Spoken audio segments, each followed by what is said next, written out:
Shalom, saudara yang dikasihi Tuhan, saya ingin mengajak kita membaca dari kitab Mazmur, pasal yang ke-45, ayat 1 sampai dengan ayat yang kedua. Untuk pemimpin biduan menurut lagu Bunga Bakung dari Bani Korah, nyanyian pengajaran, nyanyian kasih. Hatiku meluap dengan kata-kata indah, aku hendak menyampaikan sajakku kepada Raja. Lidahku ialah pena seorang juru tulis yang mahir. Saya terbayang dengan satu buah kanvas putih yang kosong. Apa yang akan digambar atau dilukis di atas kanvas itu bukan tergantung kepada kuasnya, tetapi saya percaya tergantung kepada tangan yang memegang kuas itu, saudara. Kalau tangan yang memegang kuas itu adalah seorang pelukis yang handal, seorang pelukis yang betul-betul telah berpengalaman, mempunyai rasa cita seni yang tinggi, saya yakin lukisan yang ada di atas kanvas akan menjadi indah. Coba kalau kuas itu ditaruh di tangan saya, maka lukisan itu akan berbeda sekali, saudara.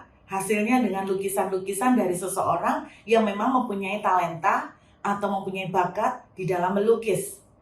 Jadi indahnya apa yang akan dilukis di atas sebuah kanvas itu ditentukan dari tangan yang memegang kuas untuk melukis. Alkitab menuliskan dalam Mazmur pasal 45, lidah kita itu seperti pena seorang juru tulis yang mahir. Alkitab menuliskan juru tulis yang mahir. Kalau seorang juru tulis yang mahir memegang sebuah pena, maka apa yang dihasilkan dari pena itu akan menghasilkan sebuah keindahan. Kalau yang memegang pena itu adalah anak yang baru belajar bagaimana menulis, saya percaya bahwa apa yang dituliskan akan jauh berbeda dengan apa yang dihasilkan oleh seorang juru tulis yang mahir. Jadi sekali lagi, bukan tergantung kepada penanya, bukan tergantung kepada kuasnya, tapi tergantung kepada tangan dari orang yang melukis, tangan yang memegang pena itu. Saudara, Alkitab menuliskan bahwa pena seorang juru tulis yang mahir adalah lidah. Jadi saya membayangkan lidah itu alat, saudara ya, lidah itu alat. Sama seperti kuas atau pena itu alat untuk menggambarkan atau menghasilkan sebuah lukisan. Hasilnya bagaimana? Tergantung tangan yang memegang, tergantung tangan yang menggerakkan. Alkitab menuliskan lidah kita itu seperti alat pena atau kuas. Bagaimana hasil lukisan yang dihasilkan oleh lidah kita tergantung siapa yang mengucapkannya, siapa yang menggemakannya. Saya teringat dalam Yeremia pasal 29 ayat yang ke-11, firman Tuhan berkata begini, saudara. Yeremia 29 ayat 11, sebab aku ini mengetahui rancangan-rancangan apa yang ada padaku mengenai kamu.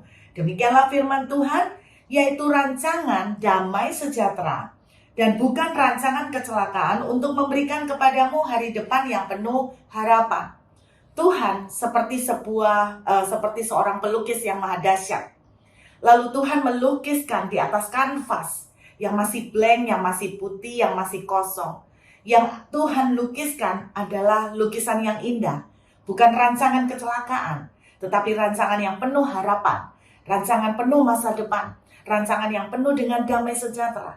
Bagaimana Tuhan membuat lukisan yang maha indah itu? Tuhan akan memakai pena atau kuasnya, yaitu lidah Tuhan sendiri. Saudara, kalau Anda melihat sebelum Tuhan menciptakan segala sesuatu di dalam kitab Kejadian mulai dari pasal yang pertama, saudara akan menemukan bahwa setiap kali Tuhan menciptakan, Dia memakai lidahnya. Jadilah terang, jadilah matahari, jadilah benda-benda penerang di langit, jadilah cakrawala, jadilah segala benda-benda di penerang pada siang hari. Lalu Tuhan berkata, jadilah binatang-binatang, jadilah tumbuh-tumbuhan. Tuhan melukis di atas kanvas kehidupan yang masih kosong dengan perkataan dan ucapannya. Saya teringat juga kitab Injil Yohanes mulai dari pasal yang pertama. Saudara akan menemukan bahwa segala sesuatu diciptakan dari kata-kata Dan tanpa kata-kata tidak ada yang tercipta dari segala sesuatu yang telah diciptakan atau yang telah jadi. Jadi rupanya kata-kata Tuhan itulah yang dipakai oleh Tuhan untuk menciptakan keindahan. Tahukah saudara bahwa Tuhan tidak pernah mengatakan yang buruk loh tentang kita. Saya ingat bagaimana Tuhan memperlakukan Gideon yang jelas-jelas bersembunyi karena ketakutan. Ketika malaikat Tuhan menemui Gideon, apa yang Tuhan katakan? Tuhan tidak bilang begini, kamu pengecut. Tuhan tidak pernah ngomong, kamu orang yang betul-betul penakut. Kamu orang bodoh. Tuhan tidak pernah mengucapkan kata-kata yang negatif seperti itu. Yang Tuhan ucapkan adalah, hai pahlawan yang gagah perkasa. Saudara akan temukan banyak sekali firman Tuhan yang mengatakan hati Tuhan. Yang Tuhan ucapkan indah luar biasa mengenai saudara dan saya. Saya ingat juga satu ayat firman Tuhan yang mengatakan, lihatlah, aku melukiskan engkau di telapak tanganku. Wow, kata-kata yang Tuhan ucapkan tentang saudara dan saya selalu kata-kata yang membangun, kata-kata yang positif, kata-kata yang indah luar biasa. Itulah cara Tuhan membangun saudara dan saya. Itulah cara Tuhan ingin merancangkan masa depan. Itulah cara Tuhan ingin membuat kanvas yang tadi kosong itu dilukis dengan lukisan yang maha dahsyat. Saudara, saya juga ingat ya, berbicara tentang pelukis, saya ingat tentang MUA ya, MUA, makeup artist. Saudara, ada orang nyeletuk begini, makeup artist, pekerjaan seorang makeup artist itu adalah pekerjaan satu seni. Kalau orang itu nggak punya sebuah seni, maka wajah kita itu ibarat kanvas, saudara. Anda akan bisa membayangkan kalau dia tidak punya taste yang pas, maka dia tidak akan bisa menghasilkan lukisan yang indah. Seorang istilahnya perias wajah itu katanya adalah merupakan satu pekerjaan yang sulit sekali ya, karena tiap kanvas itu berbeda, saudara ya. Ibaratnya kalau lukisan kanvas ya sama kan gitu, saudara. Tapi ini tiap wajah itu seperti kanvas yang berbeda-beda. Jadi tidak bisa diperlakukan dengan lukisan yang sama. Mungkin pada wajah yang satu dia harus memberlakukan misalnya pakai warna pink, pakai warna merah muda, pakai warna yang soft-soft. Mungkin di wajah yang lain dia tidak bisa lakukan itu, tetapi dia harus memakai dengan wajah tertentu, dengan warna-warna yang lebih berani. Demikianlah Tuhan memperlakukan setiap kita. Dia menaruh atas setiap saudara dan saya itu rancangan-rancangan yang khusus, yang tidak bisa di-copy-paste, saudara. Tetapi yang saya pasti percaya bahwa rancangan Tuhan atas setiap saudara dan saya itu indahnya luar biasa. Rancangan Tuhan atas setiap kita itu sesuai dengan yang terbaik untuk kita masing-masing, itu pasti bagusnya luar biasa. Nah, kembali lagi berbicara tentang lidah, saudara. Alkitab mengulang lagi bahwa apa yang kita hasilkan di atas sebuah kanvas untuk melukis dengan indah adalah tergantung dari bagaimana tangan itu memegang kuas atau pena. Saudara, lidah kita akan melukiskan kehidupan yang indah atau akan menghasilkan lukisan yang hancur dan berantakan, atau bahkan membuat lukisan yang abstrak yang orang tidak ada yang mengerti, cuman aliran tertentu yang bisa memahami. Itu semua tergantung tangan yang pakai. Sama, lidah kita akan menghasilkan lukisan yang indah dalam kehidupan kita, tergantung kita yang pakai. Kemana kita mengarahkan, maka itulah lukisan yang akan terjadi. Saudara, ada satu firman Tuhan di dalam kitab Yakobus, pasal yang ketiga, ayat yang ke-6. Di dalam versi bahasa Inggris itu ada satu terjemahan yang luar biasa.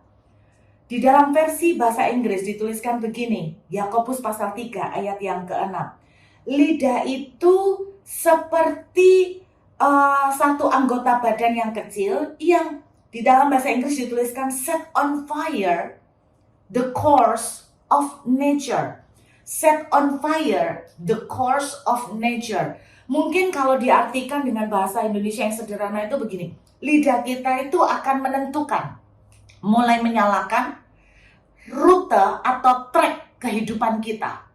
Jadi lidah kita tuh seperti tombol yang akan mengarahkan, menentukan jalur atau track dari kehidupan saudara dan saya. Anda bayangkan, kalau kita mencet tombol ini salah, Kalau tombol yang kita pencet misalnya adalah tombol ledakan, maka track yang akan kita hasilkan adalah track ledakan.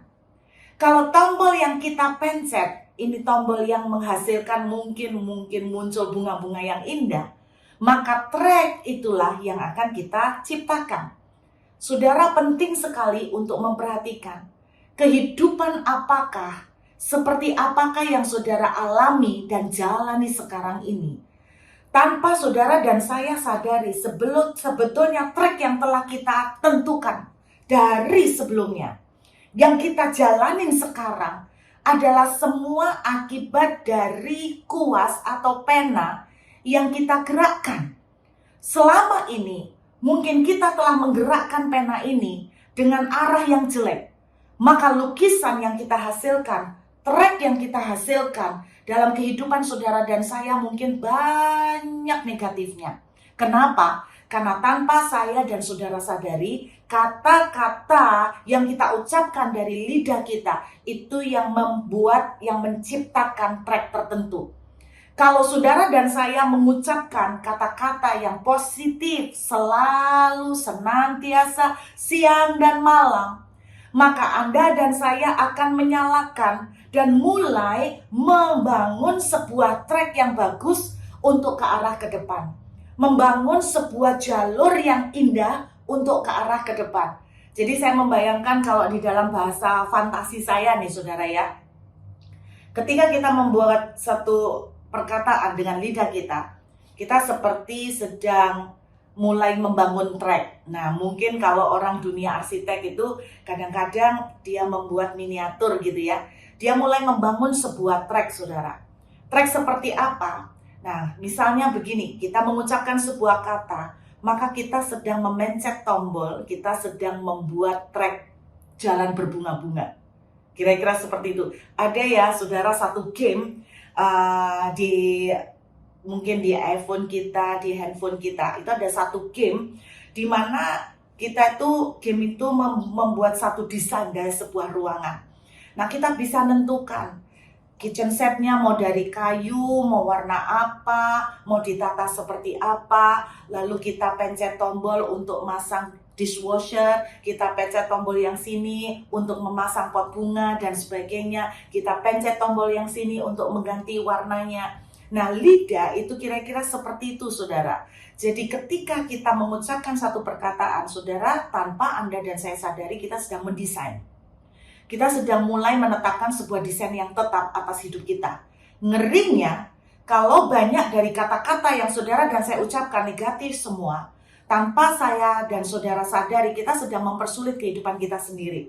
Kita terlalu banyak ngomong yang negatif, hidup ini susah, cari pekerjaan susah, kondisi sulit. Kemudian Anda mengucapkan kata-kata yang negatif, aku ini tidak bisa, aku tidak punya kemampuan, aku tidak ada modal, apakah mungkin bagi Tuhan untuk memberikan pertolongan? Tanpa kita sadari kita sedang melepaskan tombol-tombol gloomy, tombol-tombol kesuraman, tombol-tombol kesusahan, tombol-tombol halangan, tombol-tombol kesulitan. Sehingga yang terjadi, akhirnya kehidupan yang kita jalani, kita harus mengalami seperti hari ini.